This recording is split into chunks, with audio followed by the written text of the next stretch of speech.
And good morning, ladies and gentlemen. It is great to be here. And I just want to introduce you to Roger Higman, who is a director at Network of Wellbeing. Good morning, Roger. You're very welcome. Morning. Thank you. It's a pleasure to be here. Yeah, thank you for joining us.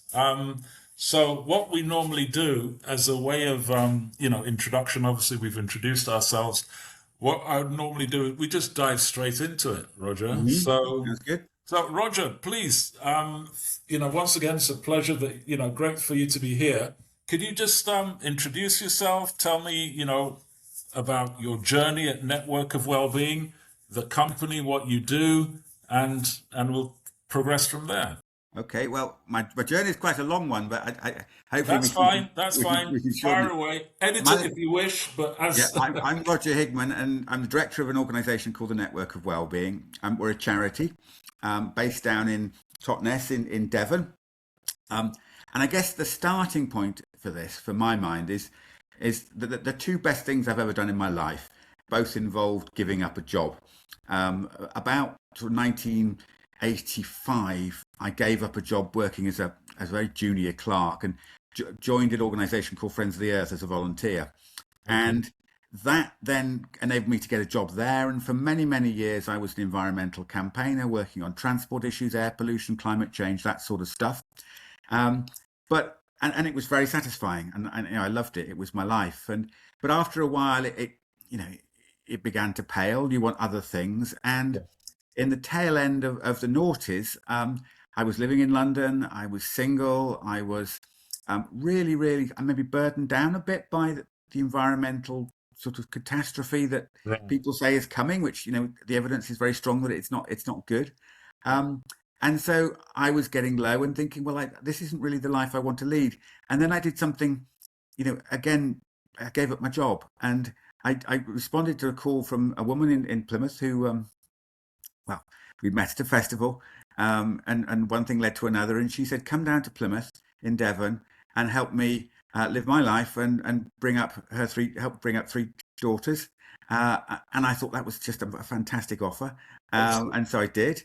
And after a little while, I then got a job here at Friends of the Earth. Sorry, it was here at the Network of Wellbeing. And I Yeah. think what really got me the job was my enthusiasm for um, everything to do with happiness. Excellent. And the idea that actually, what's the purpose of life? And for Yeah. me, the purpose of life is to be happy. Ultimately, that's what many people say. And I Yeah. think it really that whole sort of journey made me explore what it is that made me happy. Brilliant. Wow. Quite a journey, Roger. So you've been there right from the beginning, all the different, friends of the earth, and, I'm sure all the other kind of things. So what would you say? I mean, things have really changed, haven't they? Things have moved on, things have morphed, things have adapted. What would you say? Let's say, give us like two or three significant changes that you have seen in this particular space, in this particular sector over the years. What would you say they were? Well, I think in the environmental movement, I mean, for many, Yeah, many years, it was about trying to get people to be aware of the impact that people were having on the environment. And that was done very successful. It had an unintended consequence, which is I think is almost everybody felt that, gosh, everything we do is bad. Um, you know, you can't fly across the world, you can't drive your car, you can't, all sorts of things. Heating your home, all sorts of things were considered. All this is environmentally damaging. And what that prompted me to do is, and friends, yes, we're keen on is how can we reframe that and think, all right, what is the good life? Because people are, we recognize that we've got to live our lives. We've got to make ourselves happy. What is it that we can do yeah, to make ourselves happy? And that's what really got me into the whole well-being space. And I think, yeah, I was around I sort of started getting involved in that maybe tail end of the noughties, early sort of 2011, 2012. And what really amazed me is that an awful lot of the things that make people happy don't have to involve damaging the planet.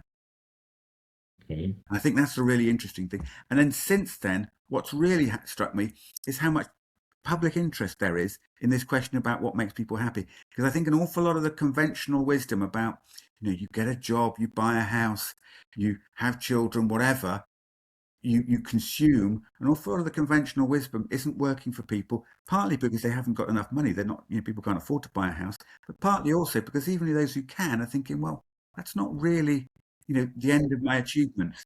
That's not really, there has to be more to it than that. Yeah, my children, so like they kind of think the same thing, They sort of they've done all the right things, got into university, and now there's a great big thing about, student debt and all that kind of thing. And it's gloomy for young people, isn't it? So they definitely have to look at other things. They definitely have to look at other things. Yeah. Uh, And from a very practical point of view, I mean, when I was in London, uh, various things.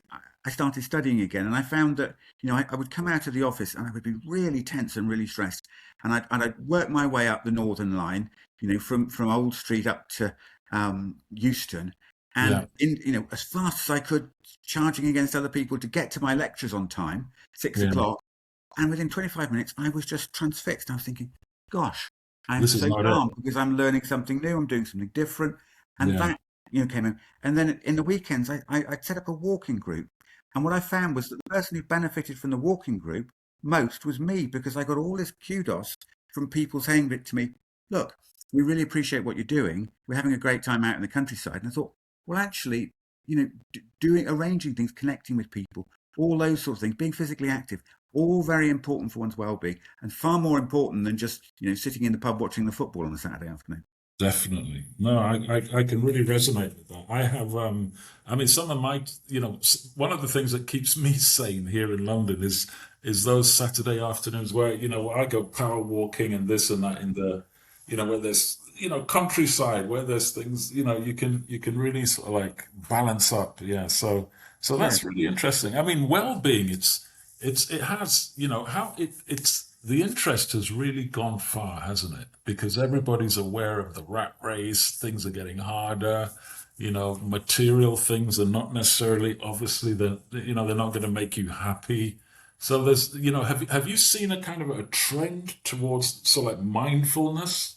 very much so. I mean, if you look at through the last decade or so, there was a steady progression, and obviously, COVID was a big thing, because I think everybody Yes. locked down and thinking, well, how do we live our lives, and the social isolation that's caused, and the increased Yeah. emphasis there was on loneliness, I think, and then all the way through to the fact that now people are talking about AI, and AI, on the one hand, AI destroying people's careers, but on the other hand, AI also being something that um, people can use as a tool to improve their own well-being, and possibility of talking to confidentially to counsellors who aren't even human, and this sort of stuff.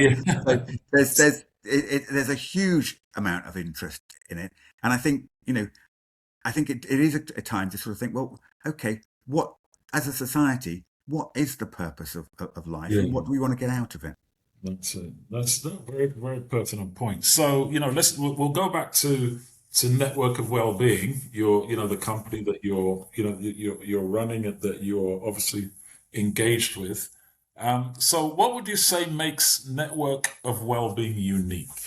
Let's put Okay, it. I think the unique thing is there are a number of different organisations around the UK that are involved, if you like, in the happiness business, and as charities. And Action for Happiness is the principal one. It's a brilliant organisation run by a very inspiring leader, and they do courses that people could go on, and courses that people can lead on how to improve your own personal well-being and this sort of stuff. Um, where we come in is much more about what's the direction that society should take. Um, and well, our aim is to connect those people who are active and passionate about well-being to try and drive social change, and literally make the case that, look, what's really important in life. And I always think of it, there's that Frank Sinatra song, where he talks about, the time is near, he's approaching death. What Yeah. did he do with his life? Right. He did it his way. Yeah. And to my mind, it's incredibly important. There's psychologists ask a question called life satisfaction. How satisfied are you with your life? over the last 6 months on a scale of 1 to 10. And you start looking at that, the answers people give to that, and the things that they relate to. And what you see is working too hard is not the answer. Accumulating property is not necessarily the answer, though it's important to have a steady source of income. What matters is our relationships, with the fact that we fulfill our purpose, a sense of that we're doing something more than just being happy. We're actually trying to achieve something for other people, give something back to society. All of those sorts of things are incredibly important. And so we're trying to promote the idea that there is more to life than the rat race, and that those alternative things are what life is really about, and that society as a whole, and this, by which I mean the government, needs to do more to make it easier for people to be happy, and maybe worry a little bit less about how well the economy is doing. Right. Not least, incidentally, because if you look at it, happiness, people's stated answers on the questions of happiness correlate more closely with their voting intention than you might imagine. Right. Yeah, I can definitely see that. And in terms of productivity, and unhappy people are not necessarily very productive, are they? No, I mean, the evidence is very clear, from the business point of view, the evidence is very clear that a happy workforce is a productive workforce. Happy people are more likely to be more generous to other people. Happy people are more likely to be willing to embrace change, and that's important for things like the environment and that sort of thing. Happy people don't generally support populist parties. And Um, they're, and and you they're know, less likely to want to start wars. exactly. I mean, a big reason I think why, if you look at Nigel Farage and at Reform, and why Reform is so successful, is an awful lot of people in this country are miserable and they're looking for somebody to blame. And if we can make those people happier, then that would reduce that tendency. Yeah, I'm not going to name the radio program, but I was listening to some. It's quite cerebral. He's a smart chap, and he was talking about grievances. Yeah, So like certain grievances that people have yeah, that perhaps they haven't come to terms with, or they haven't been addressed, from childhood or whatever, that they carry on to, adult life, and it has quite an effect on once they become powerful people. It has quite an effect on society because yeah, of their actions. Yeah, yeah. And we all have them, and we all have yeah, things that definitely, went we all wrong, do. and Yeah, we have to sort of find a way of overcoming, of forgiving, of moving yeah, on. Because if we're trapped by the past, and the things that didn't go right in our childhood, we never really grow properly. And I think we're never going to achieve what we want in our life until we do. yeah. That's those are brilliant points. So, what would you say? As we're drifting back to the company, what would you say you would describe as your key drivers of success? Because obviously you are successful. You're out there, you're Yeah. prominent, you're connecting, you're doing things, you're setting out you're doing what it says on the tin. Yep. So what would you say your key drivers of success are? We have a whole load of metrics like any organization, and it is the number of connections, the people that look at our newsletter, which we're very proud of, and this sort of stuff. We also have some projects. We're very keen to demonstrate what, if you like, what societal action to make these changes and enable people to be happier looks like in practice. And our principal project is a library of things, a traveling library of things, where you can borrow anything from a chocolate fountain through to a patio cleaner. And the point of that is to try and I guess get over to people that Yeah, you don't have to buy everything yourself, and that if we bought a little less and borrowed a little more, the world would be a better place because the resources consumed would be lower, but we'd still get all the things done that are important to us. And there's no doubt that for example, cleaning up your garden to make it an attractive place to sit can be quite an yeah, important part of people's well-being, and they want to do it. right. So it's all about that's all about allowing people to be themselves and to get the things they do the things they want to do, but making sure that money isn't an issue, making sure that storage capacity in people's houses is an issue, and that if they Yeah, don't want to buy it, they can borrow it instead. So the number of people that use that service, we have a retreat centre, and obviously there's things like the bookings for that are important. But the thing that really makes me tick, I yeah, guess, more than anything else, Mark, is when I see people doing great things out there, running services that I think, oh, other people ought to know about, and we put them on our website and say, look, here's a wonderful project, wonderful resource that somebody's just produced. And then you discover other people really enjoying it. And I think that's connecting people is the core of Right. our mission. Oh, that's brilliant. So there's a sort of like an organic kind of hub for, Yeah, for things within your particular space. people who are passionate about well-being, we want to connect them, get together, Yeah. learn more from each other, and find ways of making society a better place so that everyone's happier. Oh, brilliant. So you've got a lot of, you've got a great focus on programs, on initiatives. And are there any aspects of that tracking or reporting that you find, or you might find a little bit challenging, time consuming, or perhaps, I don't know, maybe that it could be some things, that could, you wish were in place, or if Oh yeah, oh only? yeah, oh yeah. I mean, where do we start? I mean, I guess many in your audience will be familiar with the concept of a user journey, the idea that somebody Yes. maybe comes to you Yeah. and they start off doing one thing and then they progress over time and get closer and closer and closer. And the measurement of that user journey is something that we're really focusing on at the moment, and is a challenge for us. And we're a small organisation. We've got about 9 or 10 people, and we're not necessarily tech experts. And so finding ways of looking at our impact that go beyond the stuff that the social media platforms or MailChimp or other people provide you to what do we really want to measure? We really want to measure those conversions. How many Right. people come to us on our website, then go on to sign up to our newsletter? How many people sign up to our newsletter, then go on to attend our events? That sort of thing is absolute gold dust for any charity. Okay, brilliant. So you manage and engage with your community and participants across different platforms, obviously. Yeah, So, so the bottlenecks in communication or engagement, how what are they some that definitively stick out, or you mentioned your user journey, yeah. which along that user journey, are there any specific things that really stick out or that you're Oh, well, addressing? I mean, again, very, very clearly. I mean, if you look at the algorithms that the social media providers, we're on Facebook, we're on LinkedIn, we're on Instagram. We've got a Facebook group with over 900 people on it, and yet the evidence suggests that only a quarter of them see any of the posts from that group within an average 3 month period. And so ways of maximizing that becomes, and encouraging more traffic on that becomes incredibly important. Likewise, I mean, there's also, it's not just IT. I mean, physical geography. If when we survey our followers, what we find is that they really value face-to-face contact. Definitely. It costs money to bring people together face to face, and so very often we've relied on things like webinars, particularly during the pandemic years, and that's been helpful. But finding the resource to run events that people can come to is a big challenge as well for us, and so that's something we're thinking about very hard at the moment. Yeah, I mean, we're very, very, very lucky in the sense that we've had the long-term support of a high net worth individual who's, in other words, that's a rich person. That's a technical term for a rich person, if you know it. Yeah, who gives us some core funding.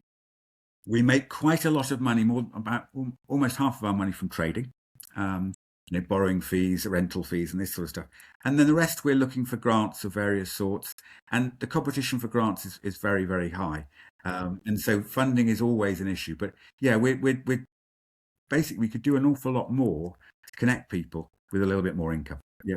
Well, the key for us, I mean, measurement is important, and that's always an issue. But the key for us is the people who are most active, we want to bring them together.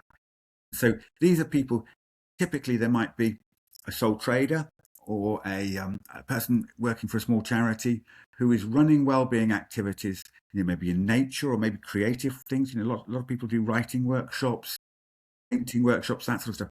Those people who are running those sorts of programs, and they want to learn more and they want to find out what other people are doing so that they can improve their performance. Those are our target audience, and those are the people we're really interested in connecting to each other and finding more of those, and then finding ways to connect them in person, because it's very, very often the in-person conversations that they have themselves with other people that provide the new ideas, the new sparks that then lead to improvements in practice. And so that's the sort of the the kernel of what we're trying to achieve over the next couple of years. Hello? I'm sorry. Can you hear me? Yeah, I can hear you. Can you hear me? Yeah, I can. I don't know what happened there. There was a ping, and I carried on talking. Did it? Yeah, just something, just ping, but it's okay. The edits will sort it out. Yeah, you were saying. Sorry, can you just repeat that, please? I'm really sorry. No, it's okay. Yeah, I mean, the technical challenges of measuring what we're doing are incredibly Yeah, important to us and something we're prioritizing. But the biggest thing is the people we're really interested in reaching are those people who are organizing well-being activities for others, um, whether it be a walk in nature, yeah, some creative activities, a drawing lesson, that sort of stuff. And very many of these people work as sole traders. Very many of them work in small charities, maybe in local authorities, that sort of stuff. And we bring them together. And when we bring them together, there's a spark, and they see the connection between themselves and what they're doing in the bigger picture of how the country's doing, and they're desperately keen to meet other people like themselves. And so by bringing them together, we're hoping to generate more new ideas, better ways of working that will advance the case overall that well-being is important and it's something that the government needs to be paying attention to. definitely. So, I mean, I think in short, it's a question of sort of like expanding and nurturing that kind of ecosystem and getting that sort of like collaborative network, to sort of like to come, Yeah, I'm glad you used the to word. get enriched, to grow, really. Yeah, I'm glad you used the word ecosystem.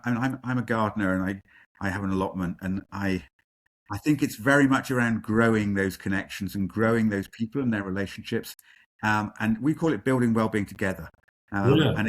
it is about um, us all supporting each other so that we can achieve better lives for people. Okay, brilliant. So just paint a picture for me, Roger. Let's say, for instance, we're having this conversation a year from now.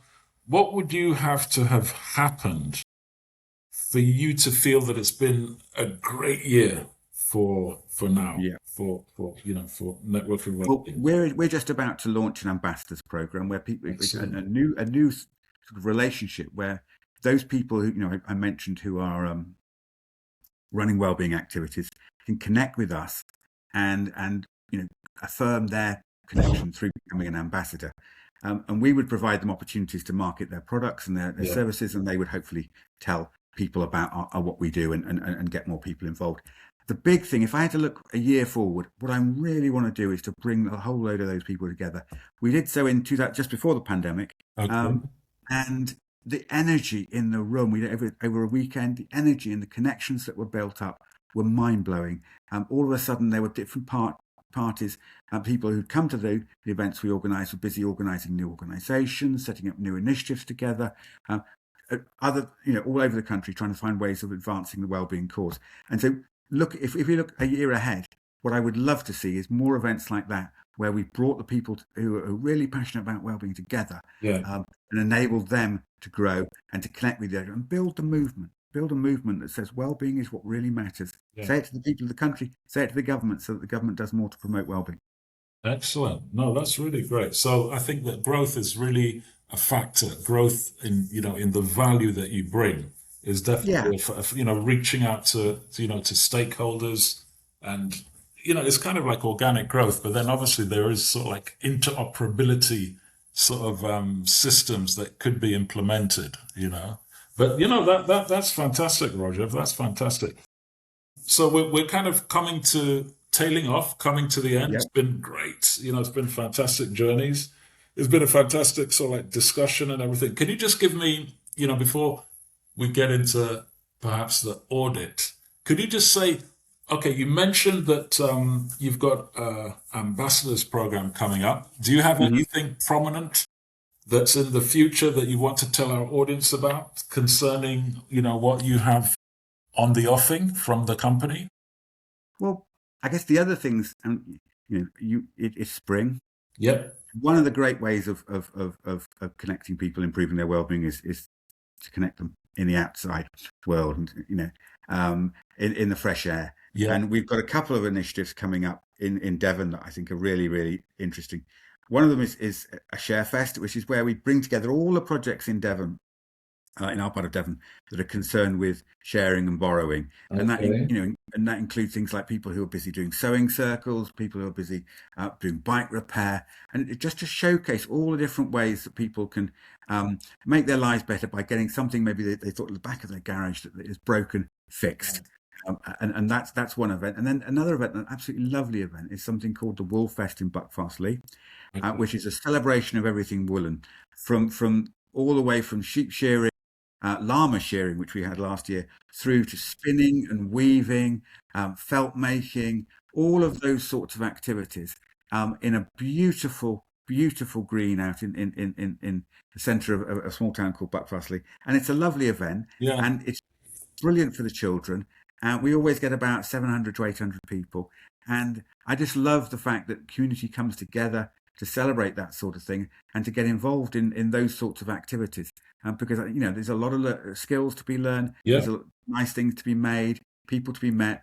Obviously, there's always a lot of food. And so it's a fun day out for the family. And those sorts of events, I think, not just ours, but other people's, I think, is something really to participate in. Wherever you live in the United Kingdom, there's bound to be a festival like that near you.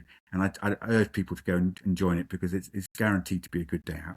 Excellent. Is that would that be near Buckfast Abbey? Is that That's the one in yeah? Buckfastleigh, yeah. I know Yeah. it well. I don't know it well because it's been I was there some decades back. Yeah, so it's a Yeah. lovely part of the world. It's a lovely little town, and it's Yeah, it's just a lovely little 1 day festival. yeah, brilliant. Okay, so thank you so much, Roger. I think that you were talking obviously about growth, the operability, expanding the ecosystem. I think that there is definitely there is a sort of like a compatibility fit. Mm, So I'd love to, perhaps have another conversation where we could speak specifically about that. definitely, Mark. There is. I tell you, in terms of AI, there is very much one thing that we're interested in because we don't need help to sort of tell people to put a whole load of text in Yeah. ChatGPT. Can you make it simple?